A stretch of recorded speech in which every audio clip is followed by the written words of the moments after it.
Hi everyone, అందరికీ నమస్కారం. నా పేరు మనోజ్ఞ. నా వీడియోస్ చూస్తున్నందుకు థ్యాంక్ యూ సో మచ్. నా ఛానల్కి కొత్తగా వచ్చి ఉంటే ప్లీజ్ నా ముందు వీడియోస్ కూడా చూసేసి రండి.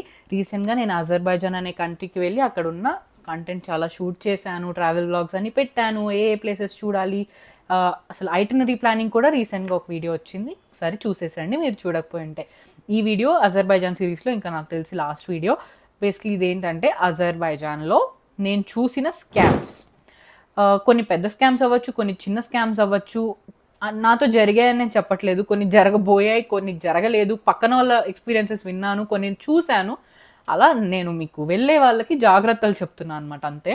సో బేసిక్లీ ఏంటంటే first and most important scam cabs అనమాట.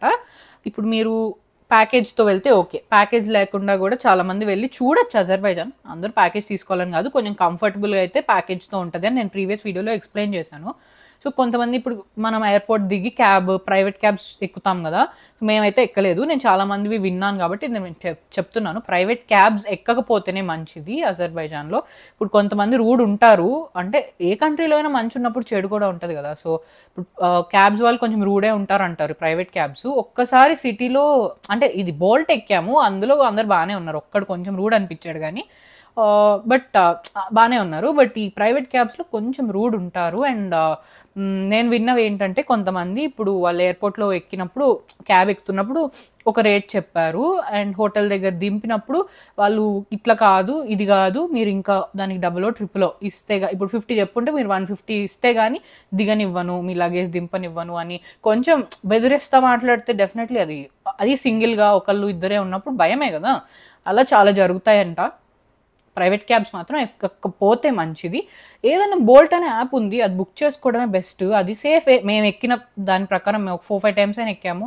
సో అలా బెటరే. కానీ ప్రైవేట్ క్యాబ్స్ ఇప్పుడు ఎక్కడైనా మాల్స్ బయట అయినా డైరెక్ట్ ప్రైవేట్గా మాట్లాడుకోవడానికి ఉంటారు. ఒక్కొక్కసారి మనకి ఆన్లైన్ దొరకట్లేదు, డిలే అవుతుందంటే అవి ఎక్కాలని కూడా ఆలోచించి కూడా మేము డ్రాప్ అయ్యాము, ఎందుకు రిస్క్ అని. సో నేను విన్న దాని ప్రకారం ప్రైవేట్ క్యాబ్స్ ఎక్కకుండా మీరు నార్మల్ ఆన్లైన్ ఈ యాప్స్లో బుక్ చేసుకోవడం బెటర్ అనమాట. Next food. మెయిన్గా ట్రావెల్లో ఫుడ్. ఇది కొన్ని ఫన్నీ ఎక్స్పీరియన్సెస్, కొన్ని తర్వాత సాడ్గా ఫీల్ అయిన ఎక్స్పీరియన్సెస్ ఉన్నాయన్నమాట. 2 టైమ్స్ అయితే డెఫినెట్లీ ఎక్స్పీరియన్స్ అయింది మాకు ఇది. ఇప్పుడు మనం సిటీలో నార్మల్గా ఇప్పుడు నిజామీ స్ట్రీట్ అని నేను చెప్పాను కదా, ఆర్ ముందు వీడియోలో చెప్పినట్టు నిజామీ స్ట్రీట్ అండ్ నార్మల్ సిటీలో ఎక్స్ప్లోర్ చేసే ప్లేసెస్ బాగానే ఉంటాయి, చాలా వరకు బాగానే ఉంటాయి. కొంచెం వీళ్ళు లోకల్స్ కాదు అని తెలుసుకొని అట్లా ఏమన్నా చిన్న చిన్న దగ్గర ఉండొచ్చేమో, కానీ మేము చూసిన వరకు సిటీలో అంతా బాగానే ఉంది. వాళ్ళు ఆల్రెడీ ఉన్న మెనూలో ఉన్న రేట్స్ వేస్తారు, అదంతా నార్మలే. కొన్నిసార్లు ఇప్పుడు మనం ఈ గబాలా, షాదా వేరే ఊర్లు వెళ్తాం కదా, వేరే ఊర్లు వెళ్ళేటప్పుడు దారిలో చిన్న చిన్న ఊరుల్లో హోటల్స్, రెస్టారెంట్స్ దగ్గర ఆపుతారనమాట. ఆర్ కొంచెం సిటీకి లైక్ కొంచెం ఎగ్జిట్లో ఉన్నవి ఏదైనా కొంచెం అది మనం డ్రైవర్కి తెలిసిన ఫ్రెండ్స్ హోటల్సా, లేకపోతే వాళ్ళు రెగ్యులర్గా వెళ్ళే హోటల్సా, వాళ్ళకి ఏమైనా కమిషన్ వస్తుందా దానిలో, ఆర్ లేదు ఆ హోటల్స్ అన్నీ అలానే ఉంటాయి. అది నేను ఒక స్టేట్మెంట్ ఇవ్వలేను, ఎందుకంటే నాకు క్లారిటీ లేదు. కాకపోతే ఒక హోటల్ మీకు ఇండియన్కి సిమిలర్ టైప్ ఆఫ్ ఫుడ్ కావాలన్నారు కాబట్టి ఒక హోటల్కి తీసుకెళ్లారు. ఫస్ట్ ఒక రోజు తీసుకెళ్ళి కింద నుంచి అసలు ఆప్యాయంగా ఫ్రెండ్లీగా మాట్లాడుతూ తీసుకెళ్లారనమాట. రండి రండి రండి.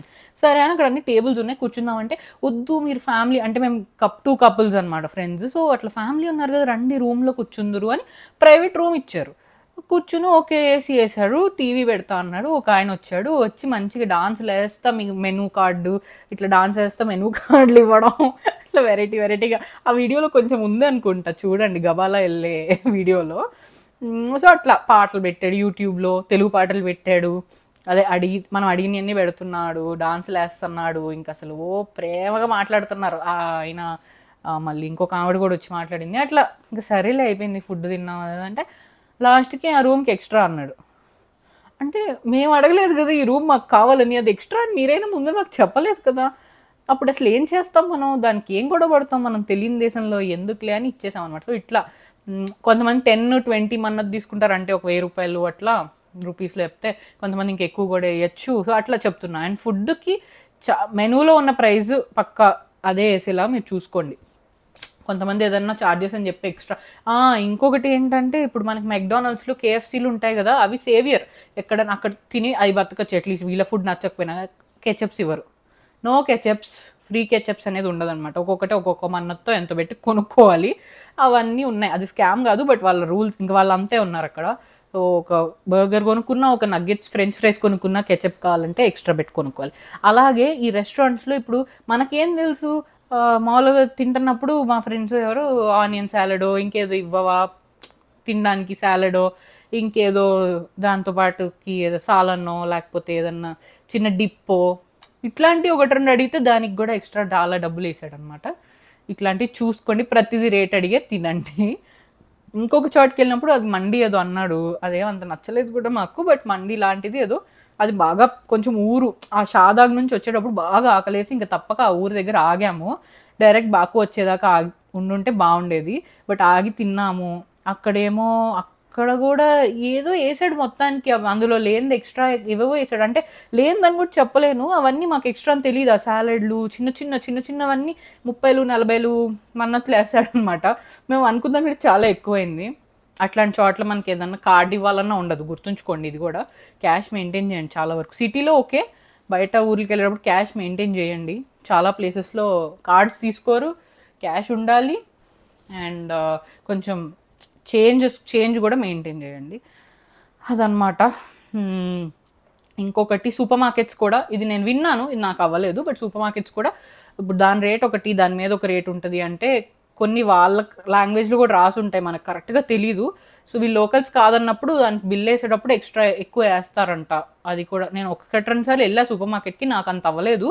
బట్ మన లోకల్స్ కాదన్నప్పుడు వాళ్ళు దాని మీద ఉన్నది కాకుండా ఎక్కువ వేస్తారంట. ప్రతిదీ చూసుకొని లేబుల్స్ మీద ఉన్న రేట్స్ అదే వేస్తున్నారా అని చూసుకోండి.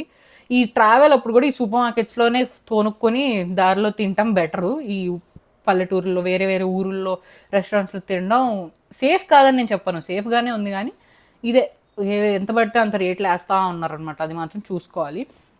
సో ఈ చిప్స్, చాక్లెట్స్, జ్యూసులు ఇవన్నీ సూపర్ మార్కెట్లో ఎక్కడైనా కొనుక్కోవడం బెటర్. అది కూడా మీరు వెళ్ళే ముందే సిటీలో కొనుక్కోండి బెటర్. ఈ ఊరుల్లో అక్కడ కొనాలన్నా కొంచెం అదే నేను విన్న స్కామ్ ఇది, నాకు అవ్వలేదు కానీ అదే దాని మీద ఒక రేట్ ఉంటే బిల్లింగ్కి ఇంకో రేట్ వేస్తారు, ఎక్కువ వేస్తారని విన్నాను. ఇది ఒకటి చూసుకోవాలి. కరెన్సీ క్యాష్ కొంచెం క్యారీ చేయడమే బెటర్. సిటీలో బాగానే ఉంటుంది, కార్డ్స్ వాడచ్చు, కానీ కొన్ని మార్కెట్స్ లాంటి వాటిలో కూడా క్యాష్ కావాలి. అండ్ ఏదన్నా ఇప్పుడు మనకి ఈ అవేర్నెస్ లాంటిది అని చెప్పా లాస్ట్ వీడియోలో, అలాంటివన్నీ కార్డ్స్ తీసుకోరు మోస్ట్ ఆఫ్ ద ప్లేసెస్. అట్లాంటివి అట్రాక్షన్స్ అట్లాంటి దగ్గర క్యాషే బెటర్. ఆల్సో మనం ఆ ఊరే తిరుగుతాం కదా, ఇప్పుడు అక్కడికి వెళ్ళినప్పుడు క్యాష్ ఉండడమే చాలా బెటర్. కొంచెం ఎందుకైనా సేఫ్ సైడ్ మీరు కార్డ్లో క్యారీ చేయండి, బట్ క్యాష్ అయితే ఉంచుకోండి. అట్లీస్ట్ ఫస్ట్ ఒక 50,000 to 60,000 రూపీస్ అయినా మీరు ఎక్స్చేంజ్, అదే ఒక 1,000 to 1,200 మన్నత్ మీరు ఎక్స్చేంజ్ చేసుకుని వెళ్ళడం బెటర్ పర్ కపుల్. తర్వాత అవసరాన్ని బట్టి, షాపింగ్ని బట్టి, అంతకంటే అవ్వదు. షాపింగ్ ఏదైనా ఉంటే అవ్వచ్చు, అదనమాట. అలా తీసుకెళ్ళడం బెటర్ అనమాట. ఇంకా లాస్ట్ నేను చూసింది లాంగ్వేజ్ అది స్కామ్ కాదు, బట్ ప్రాబ్లం. ఒక్కొక్కసారి ఆ లాంగ్వేజ్ ప్రాబ్లం వల్ల మనం ఒకటి చెప్పొచ్చు, మనం ఒక రేట్ అనుకోవచ్చు, అది ఇంకో రేట్ అవ్వచ్చు. ఇట్లాంటివి ఉన్నాయి. డెఫినెట్లీ లాంగ్వేజ్కి మాత్రం మనకి సొల్యూషన్ ఏం లేదు. మ్యాక్సిమం 90% వాళ్ళకి రాదు, జస్ట్ బ్రోకెన్ ఇంగ్లీష్ వచ్చు. ఎస్ వాట్ దిస్ ఇట్లా అడగాలన్నమాట. అట్లా వాళ్ళు చెప్తారు అదే లాంగ్వేజ్లో, అర్థమవుతుంది మనకి. చిన్నవి ఓకే, రెస్టారెంట్స్లో మాటలు అట్లా ఓకే. బట్ ఏదన్నా ఇప్పుడు ఒక డ్రైవర్కి ఈ ఊరు కాదు ఆ ఊరు వెళ్ళాలి, అక్కడే ఉంది, ఇక్కడ ఇన్ని క్వశ్చన్లు అడగాలంటే వాళ్ళకి అర్థము కాదు, మనకి వాళ్ళు మాట్లాడేది అర్థం కాదు. డెఫినెట్లీ గూగుల్ ట్రాన్స్లేట్, మనం గూగుల్లో ఇద్దరు వాయిస్ రికార్డ్ చేసి ఆర్ టైప్ చేసి English to Azerbaijani or Azerbaijani to English అట్లా మనం పెట్టుకుని వాళ్ళకి అది చూపిస్తే వాళ్ళు చదువుకొని మళ్ళీ అజర్బైజానీ టు ఇంగ్లీష్ వాళ్ళు ట్రాన్స్లేట్ చేసి మనకు చూపిస్తారనమాట. ఇదే ఇంక అక్కడ మాత్రం తప్పదు. అందుకే నాకు ఏజెన్సీతో వెళ్ళడం బాగా అనిపించింది, అంటే ఒక ప్యాకేజ్ తీసుకోవడం బాగా అనిపించింది.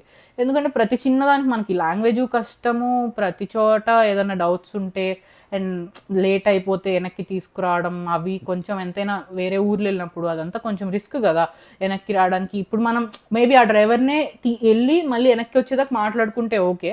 కొన్ని ఇప్పుడు గబాలలో నైట్ స్టే చేసాం, కొంతమంది షాదాగ్లో నైట్ స్టే చేస్తారు. మళ్ళీ వెనక్కి వచ్చేటప్పుడు మనకి టైంకి కరెక్ట్గా దొరకాలి. ఇట్లా లాంగ్వేజ్ ప్రాబ్లం ఉన్నప్పుడు మనకి కొన్ని మాట్లాడడం అవ్వాలి. సో ఏదైనా నాకైతే ప్యాకేజ్ కంఫర్టబుల్ అనిపించింది. సో కొంచెం తక్కువ స్కామ్స్కి గురవుతారనిపించింది.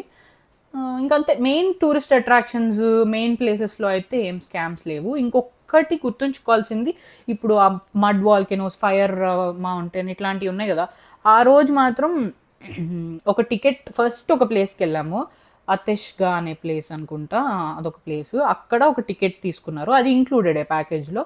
ఆ టికెట్ నెక్స్ట్ అట్రాక్షన్స్కి కూడా అదే అంట, అక్కడే 2-3 ప్లేసెస్కి కలిపి టికెట్ ఇస్తున్నారు. నాకు తెలియక నేను పడేసా.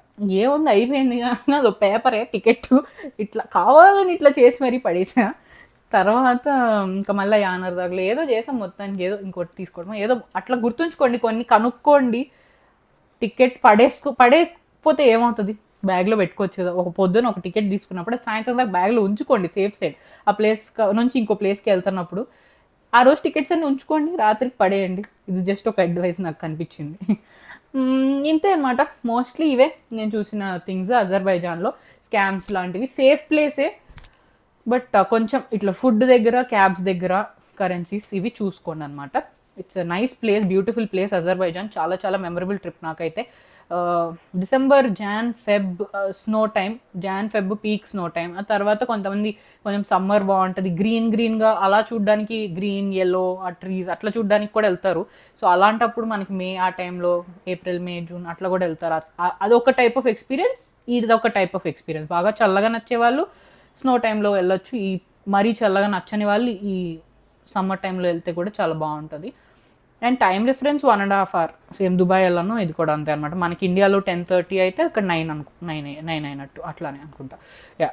అలానే ఇదనమాట నా అజర్బైజాన్ ఎక్స్పీరియన్స్. అండ్ వీడియోస్ మీకు నచ్చితే నాకు కమెంట్స్లో చెప్పండి. ఇంకేమైనా డౌట్స్ ఉన్నా చెప్పండి. ఇన్స్టాగ్రామ్ manogna.suryadevaralo పింక్ చేయొచ్చు. కింద కమెంట్స్లో నన్ను ఏమన్నా అడగాలంటే అడగచ్చు. డెఫినెట్లీ నేను రెస్పాండ్ అవుతాను. నాకు తెలిసిన ఏమైనా ఇన్ఫర్మేషన్ ఆర్ లింక్స్ కావాలన్నా నేను ప్రొవైడ్ చేస్తాను అనమాట. Thank you so much for watching. Bye.